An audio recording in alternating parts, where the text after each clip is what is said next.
For a decade, my birthday didn't exist. No calls, no messages, just silence. Then one day, the world screamed my name, and suddenly they remembered. Imagine blowing out candles alone every year. No happy birthday, no cake, just empty chairs where family should have been. That was my life for 10 years. I told myself it didn't matter, until the day I realized it did. This isn't just a story about fame. It's about what happens when the people who ignored you for years suddenly see your worth, but only after the world does first. If you've ever felt invisible, hit like right now and subscribe, because this story, it's for anyone who's ever been overlooked. Being forgotten hurts. But what hurts more? Pretending it doesn't. For years, I buried the pain in work, dreams, and silence, until one choice changed everything. The first forgotten birthday. The memory still burns with painful clarity. My 12th birthday, the year everything changed. In our family, birthdays had always followed a comforting rhythm. A homemade cake with lopsided frosting, a few clumsily wrapped presents, and the off-key but enthusiastic rendition of Happy Birthday that made me feel seen.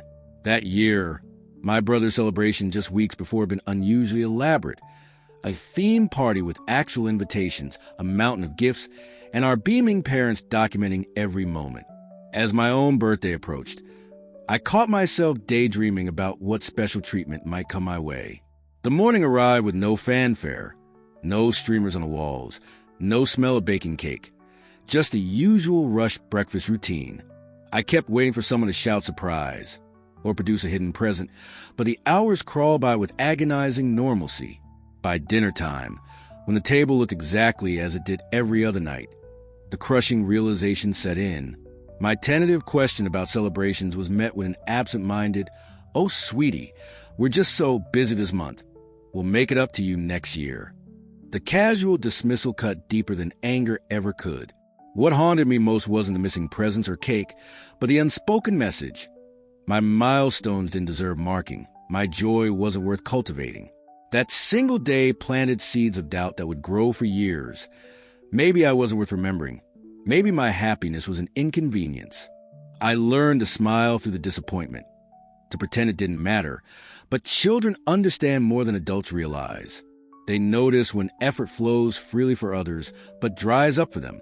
They internalize the hierarchy of worth shown through these small omissions. That first forgotten birthday became the blueprint for a decade of minimized expectations, teaching me to never ask for what should have been freely given. Looking back, I recognize how profoundly that moment shaped me, how being overlooked at 12 taught me to overlook myself, to make my needs smaller so their neglect would hurt less. The greatest tragedy wasn't the missed celebration, but how thoroughly I came to believe I didn't deserve one. The silence grew louder. By 15, the absence of recognition had become its own tradition, an unspoken family ritual where my birthday passed like any other Tuesday. The excuses evolved but followed the same tired pattern. "You're more mature than other kids your age," they'd say, as if emotional neglect was some twisted compliment to my independence. I watched younger cousins get fuss made over their birthdays, surprise parties, over-the-top gifts, the whole production, while my calendar page turned without comment. The worst part wasn't even forgetting. It was a performative remorse afterward, the hollow, "Oh no, we completely missed it again," that carried no weight, no intention to do better. I developed a sixth sense for the approach of my birthday, bracing myself for the inevitable disappointment, while foolishly hoping this year might be different.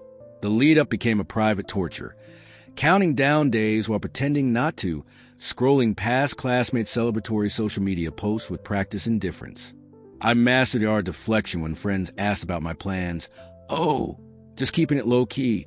Perfected the tight-lipped smile when teachers announced class birthdays, and mine went unmentioned. The silence grew so loud it drowned out my own voice. I stopped reminding anyone, stopped dropping hints, stopped expecting. Some years I'd test them, seeing how long it would take for someone to notice. The record was 3 days post-birthday before a half-hearted "Did we miss it again?" arrived, always framed as some amusing family quirk rather than what it truly was, systematic erasure. I convinced myself this made me stronger, more self-reliant, but the truth festered beneath the surface. Every ignored birthday was another brick in the wall between me and the people who were supposed to love me most. Their indifference taught me an ugly lesson. That love could be conditional even when it shouldn't be. That my worth was somehow negotiable. By the time I turned 16, I'd stopped counting the years they'd forgotten. The number didn't matter anymore. What mattered was a quiet understanding settling in my bones. If I wanted to be seen, I'd have to make myself impossible to ignore. The year I bought my own cake. At 18, I decided to break the cycle myself. A final, desperate attempt to prove I was worth celebrating. I spent weeks planning it in secret, saving money from my part-time job to buy a small cake from a fancy bakery downtown, the kind with delicate sugar flowers I'd always admired but never gotten. I invited everyone weeks in advance, careful to sound casual, like it wasn't a big deal, like my heart wasn't racing with every non-committal. I'll try to make it. The day arrived, and I dressed up anyway, smoothing my best dress and lighting candles even as the clock ticked past the time anyone should have arrived. The cake sat untouched, its perfect frosting gleaming under the kitchen lights, the sugary flowers wilting slightly in the summer heat. I waited 2 hours before blowing out the candles alone, the wax dripping onto untouched plates. Only one cousin showed up eventually, smelling faintly of alcohol and mumbling something about traffic before leaving after 15 minutes. That was the year I learned the cruelest lesson, that sometimes when you beg people to see you, they look right through you anyway. The untouched cake sat in the fridge for days before I threw it out, the sweetness turning cloying, the flowers collapsing into sad lumps of sugar. That was the last time I tried to force someone to care. In the years that followed, I'd tell myself it didn't matter, that birthdays were childish anyway. But the memory of those melting candles haunted me. How desperately I'd wanted just one person to show up, just one person to prove I wasn't invisible. The irony wasn't lost on me that the year I finally took control was the year I felt most powerless. That empty kitchen taught me more about myself than any birthday wish ever could. That I was the only one who could guarantee I wouldn't be forgotten. That waiting for others to value me was a losing game. From then on, I stopped expecting and started building, creating something so undeniable that eventually they'd have no choice but to see me. But that night, with sugar flowers stuck in my throat and wax hardening on the counter, all I knew was the crushing weight of being an afterthought in my own life. The escape hobby. When the loneliness became too heavy, I disappeared into words. Writing started as scribbles and stolen notebooks. Secret stories where characters got the birthday parties I never did, where someone always remembered their special day. The click-clack of my keyboard became a lullaby, drowning out the silence of another forgotten celebration. Online forums became my surrogate family, where strangers complimented my paragraphs when my own blood couldn't bother with a 2-word greeting. I crafted entire worlds where acknowledgement wasn't something to beg for, but simply existed, unconditional and abundant. The rejection letters piled up but hurt less than the ignored texts. At least these were rejections of my work, not my existence. Every unpublished piece was still a rebellion, proof I could create what life denied me. The stories grew darker as I did, protagonists wrestling with invisibility in ways that made my chest ache with recognition. I'd write to the night of my birthday, channeling the hurt into something tangible, something that couldn't abandon me. The page never forgot my voice, never dismissed my pain as dramatic. My audience might have been small, a handful of online readers who left encouraging comments, but they chose to be there, which was more than I could say for the people who were supposed to be. Writing taught me a crucial truth. While I couldn't force anyone to care, I could build something so meaningful that their indifference would eventually become irrelevant. The words that began as an escape hatch became a foundation for something unshakable, not just stories, but evidence I existed, mattered, could make people feel something even if my own family felt nothing. Each paragraph was a brick in a life where I wasn't begging for scraps of attention, but commanding it through sheer force of craft. What started as a hiding place became the stage where I'd finally be seen. The breaking point. On my 22nd birthday, my phone buzzed with a text that shattered whatever fragile hope remained. It wasn't a birthday wish. It was my mother gushing about my sister's promotion, complete with exclamation points and heart emojis. The message burned through me with surgical precision, laying bare the brutal hierarchy of our family's attention. I stared at the screen, watching the typing bubbles appear and disappear as she elaborated on my sister's achievements, oblivious to the date or its significance. That moment crystallized a decade of neglect into one unbearable truth. This wasn't forgetfulness. It was a choice. I scrolled through years of text threads, confirming what my gut already knew. Every birthday message I'd ever received from them could be counted on one hand. Always late, always perfunctory. But for others, elaborate plans made weeks in advance. Surprise parties documented in dozens of photos I wasn't tagged in. The realization didn't come with tears this time, but with a chilling clarity. I had become so accustomed to being overlooked that I'd organized my entire emotional life around accommodating their indifference. That text, so casually cruel in its timing, became the catalyst for everything that followed. For the first time, I didn't just feel hurt. I felt angry, not the hot, fleeting anger of childhood, but a cold, steady flame that refused to be extinguished. It wasn't about the birthday anymore. It was about the pattern, the way their selective blindness had trained me to expect nothing, to settle for less than basic human consideration. That night, I made a promise to myself. Next year will be different, not because they'd suddenly remember, but because I'd finally forced them to see what they'd been missing all along. The quiet girl who accepted their neglect was gone. In her place stood someone ready to become impossible to ignore. The last straw, that night, staring at my reflection in the dark window, I made a vow that would change everything. Next year, I won't wait for them to remember. I'll make the world remember instead. The quiet rage that had simmered for years finally found direction. I spent the next 364 days transforming myself into someone impossible to ignore, channeling every ounce of neglected love into my craft. While they continued overlooking me, I was building an arsenal of work so undeniable it would force their recognition. Each morning began with the same mantra: create what they can't dismiss. I dissected every rejection, every ignored milestone, and poured it into projects that grew sharper with each iteration. The writing that had been my escape became my weapon, no longer just stories, but meticulously crafted pieces designed to resonate with anyone who'd ever felt invisible. I studied viral content not for fame, but for the power it represented. The ability to command attention on my own terms. Birthdays no longer marked another year of neglect, but became deadlines for personal milestones. By next year, I will have... The pain they conditioned me to accept became fuel for a transformation they never saw coming. I stopped checking for their messages, stopped tracking their approval, because I finally understood their validation wasn't the prize. My own evolution was. The girl who once cried over forgotten birthdays was gone, replaced by someone who recognized her own worth didn't depend on their acknowledgement. But part of me still wanted them to witness what they'd missed, to realize too late what they'd taken for granted. So I planned my move carefully, waiting for the one day they'd expect nothing from me. The day they'd trained themselves to overlook. My birthday, the perfect day to show them exactly what their indifference had created. The viral post. On the eve of my 23rd birthday, I uploaded the piece I'd been writing in my head for a decade. Raw, unfiltered words about what it means to disappear in plain sight of the people who claim to love you. I didn't strategize the timing. Some deep, wounded part of me needed to reclaim this date that had always been marked by absence.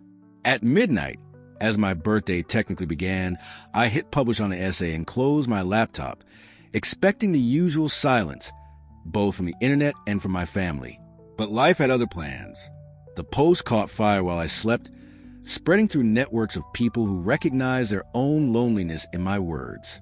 By dawn, notifications had crashed my phone. Thousands of shares, comments from strangers saying this is my story too, even influencers with verified badges dissecting my paragraphs.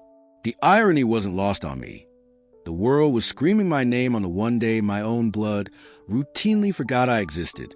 As the numbers climbed, 50,000 reads, then 100,000, I realized this was a birthday gift I needed all along. Not the belated attention, but proof I could matter without it. Publications began reaching out, asking to feature my work. Talent scouts slid into my DMs. And through it all, I kept refreshing my messages, waiting to see if this would finally be the year they remembered. The post wasn't about them. It was about me, about anyone who'd ever been overlooked, But part of me still wondered if going viral would be enough to make them see what they'd been missing for 23 years. The answer came at 11:37 a.m. when my phone buzzed with the first family message I received on my birthday since childhood. Not a heartfelt apology, not an explanation, just performative excitement about how proud they were. As if they'd been cheering me on all along. The world had given me what my family never could.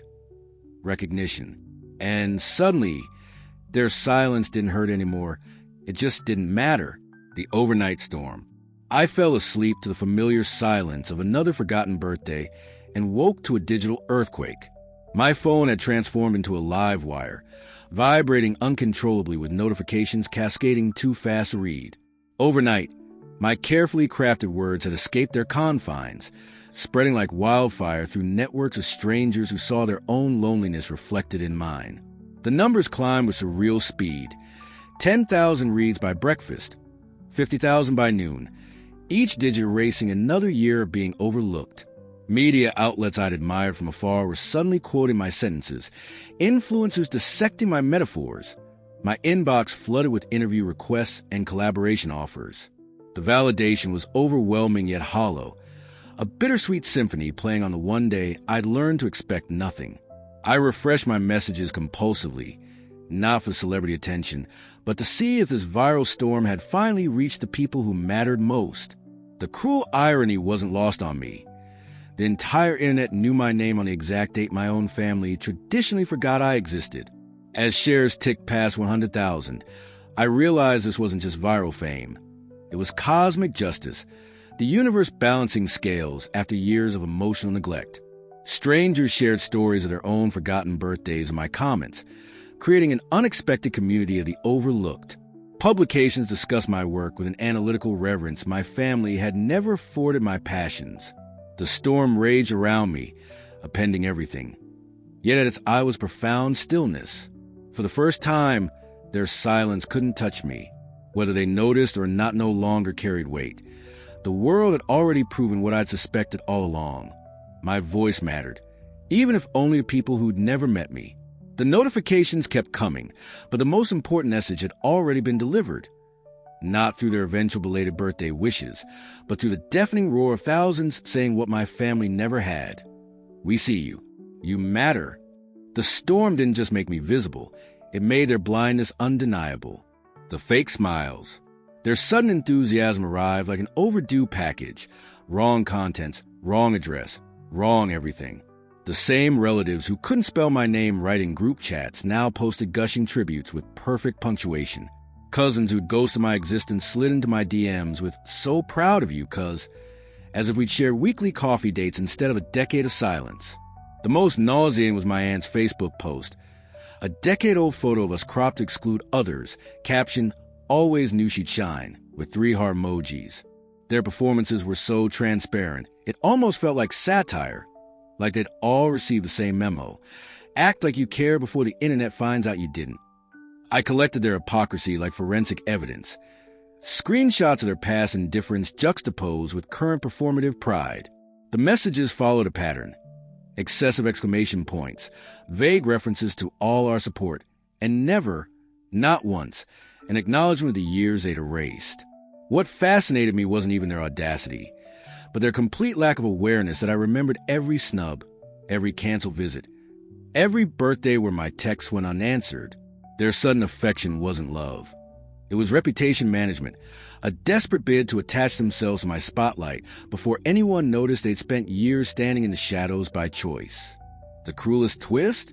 Their belated attention proved more insulting than their neglect ever had, because now I could see exactly how much effort they were capable of when their image was at stake. That's when I understood. Their smiles weren't for me. They were for the audience they finally realized was watching. And that realization didn't break my heart. It set me free. The realization. The truth hit me not with anger, but with quiet clarity. Their sudden attention wasn't about celebrating me. It was about redeeming themselves. Every gushing message, every proud social media tag, every "we always believe in you" carried the unmistakable stench of guilt dressed up as enthusiasm.